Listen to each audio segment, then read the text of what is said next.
Hi, this is Mr. Baumgart and welcome back to my Intro to Python series. So last video I had you doing if statements, comparing questions that you had to resolve into a true or false, and then executing different code based upon which things were true and which things were false. Now, so far everything we have been doing with variables, we've been storing single pieces of information. We've been storing a number, we've been storing a string, such as a name, and we've been asking questions based upon the contents of that single piece of information. What happens if I have a whole bunch of information? For instance, maybe I've got a shopping list and I need to keep track of all the different things I want to buy. Or maybe I have a list of students in my class and I want to keep track of all of their different names. And I want to be able to run some code based upon everything in my shopping list or my class list or whatever list I might have. Right, that's the purpose of this next video. We're going to be looking at lists and we're going to be looking at loops. So what does a list look like? My list, and I'm just going to have three simple things in this list: the letter A, the letter B, and the letter C as strings. So list A, B, C, and I now have a thing called my list. And I know it's a list because in Python, my lists have square brackets.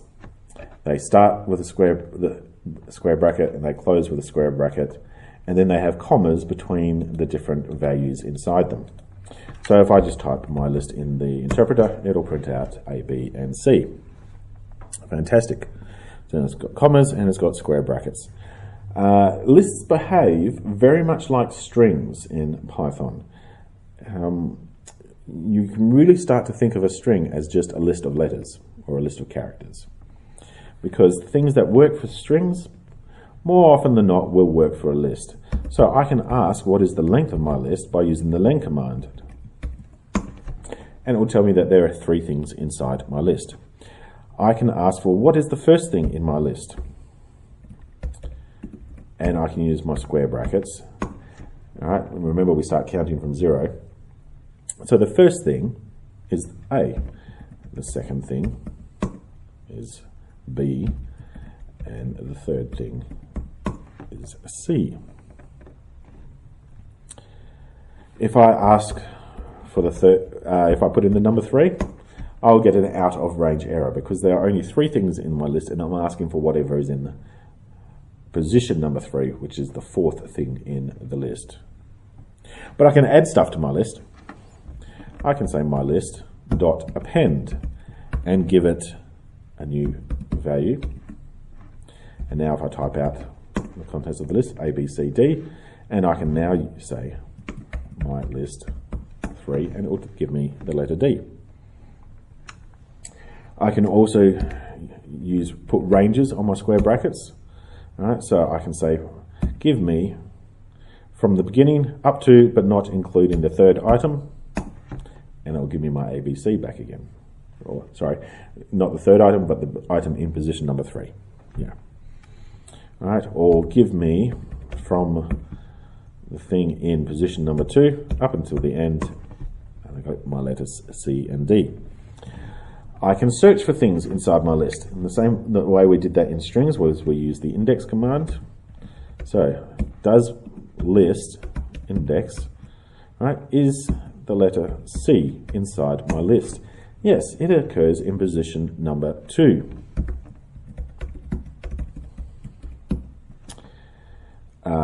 Does Z appear inside my list? No, it is not in my list. And you'll notice here we got an error. And we don't always want Python to just crash and say this does not work. So remember how we actually searched to see if something appears inside a string. We said, is string C, is that in my list? And we got a true. Is Z in my list? And we will get a false. So we could ask, is Z in my list, before then trying to pull up the position location of it to avoid getting an error that causes our program to abort. What else can we do with lists? Well, we can mix and match what's inside a list. So if I've got another list, they don't all have to be of the same type. So I can say hello. I can have the number 1. I can have a true. I can have minus 0.5. All right, 4 different types of values in there, but they all get stored inside the list. I can have a list of names. All right, and I can store all right, let's see what Spider-Man, Doctor Strange, Wonder Woman. All right, and if I print out my names, right, there are the 3 names inside my list. And if I just want one of them, I can pull out, whoops, it was called names. All right, names 1 and names 2. I can have Python automatically sort my list for me. Right, because if we look at this, we've got Spider-Man, then Doctor Strange, then Wonder Woman. Now, how would we sort this alphabetically? The D would cause Doctor Strange to come before the S of Spider-Man, and then Wonder Woman would stay in the position she's in. And I would do names dot sort. All right, and now if I look at names, Doctor Strange has been moved to first place because D comes before S and then S comes before the W. If I've got a list of numbers, if I can type, let's put in the number 3, -5, 0.6, 17,007. Right. There are some things I can do with this. I can ask, all right, Python, look through my list of numbers. What's the maximum value that appears? Okay, so what's the largest on the number line? Of all these numbers, it is 17,000. What's the minimum value that appears out of these numbers? It is -5. Okay, and I don't have to sort it for it to tell me that, but I can sort it if I want.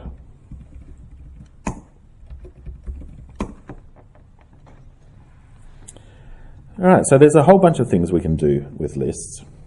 What if I wanted to print everything out? Okay, I'm going to come back to my editors for this. The interpreter is good for just like one-line commands, but as soon as you're wanting to do something that's multi-line, I find the editor works a whole heap better. So, I had this thing called names. So let's bring that back. Names, okay, and Spider-Man, Doctor Strange, and Wonder Woman. Okay. What if I want to print out all these names and say hello to them all? We have a thing to be able to run through each individual item inside a list called a for loop. And so the syntax for this, I'll type it out first.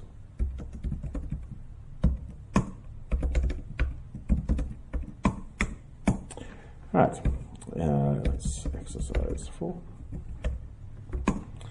Okay, so I have this list, right, which looks exactly like the list that we had here, and it will contain these 3 values. I am saying for every name inside my list of names, print out the name. Okay, so that kind of makes sense actually. So if I run this, sure enough, I get Spider-Man, Doctor Strange, Wonder Woman, each appearing on their own line. So basically this is saying for every element inside my list, do something, run some code. And what Python will do is it will create a variable of the name that I've used for the element, and I can access it just like any other variable.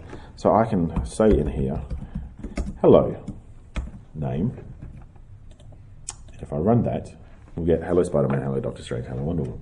I still have the variable of my list available inside this code as well. So I could just say here, I don't know why we would, but I could run.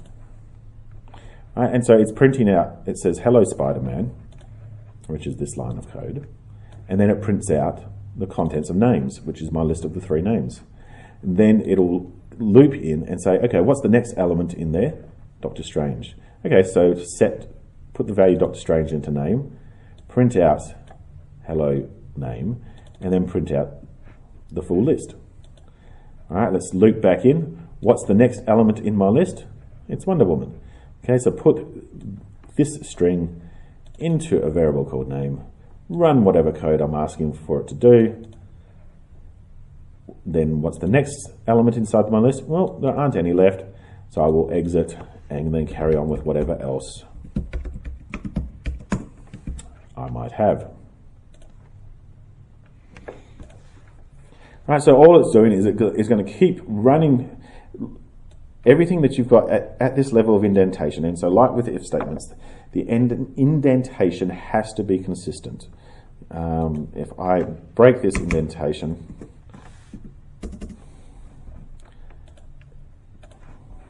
it doesn't work. Okay, Python won't even let me try in this case because it was smart enough to pick it up. Sometimes it won't automatically pick it up, so you need to get in the habit of making sure you are consistent. And so then obviously if I add extra names to the list, and so maybe we'll add Groot. Alright, hello Spider-Man, hello Dr. Strange, hello Wonder Woman, hello Groot. And every time it's printed out the list because that's what I'm asking it to do. I'm asking it to do that every time I go through the loop. I could just have it do that the once outside here before we start looping. Now this is not going to work because I'm indenting without a purpose. Let's see if it picks it up. Yep, unexpected indentation. All right, run that. So it prints out the list once and then loops through and then gives me the exit command. Now, obviously outside here, if I said to print out the name, is that going to work? Name is not defined, right? Because name doesn't make sense to happen here because it's only when we hit this line of code that name is being set to the elements inside our list. All right, so keep that in mind. It only exists as inside this indentation space. So a for loop is a handy way of being able to do something lots of times, but only having to type the command once. Okay, I can have a list as long as I want, and Python will happily process everything in that list with just this one command. And I can start mixing and matching lists and if statements and for loops and put one inside the other, inside the other, inside the other. We can combine them together. So for an example, let's say, all right, we have 2 names with spaces and then we have 2 names without. Let's see if, okay, so print hello name. All right, so if there is a space inside the name, print your name has a space. Else, print your name does not have a space.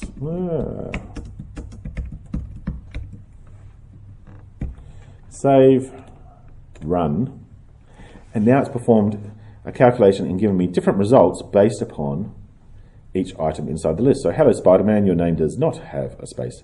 Hello Dr. Strange, your name has a space. Hello Wonder Woman, your name has a space. Hello Groot, your name does not have a space. All right, and so this is where programming starts to get powerful because we can mix and match all the if statements and the for loops and lists, and it can quickly become a very big and powerful tool. A couple of other little things. Let's simplify this again. So this name thing is just a string. Let me teach you a couple of new things you can do with strings. We can make the string convert into all lowercase.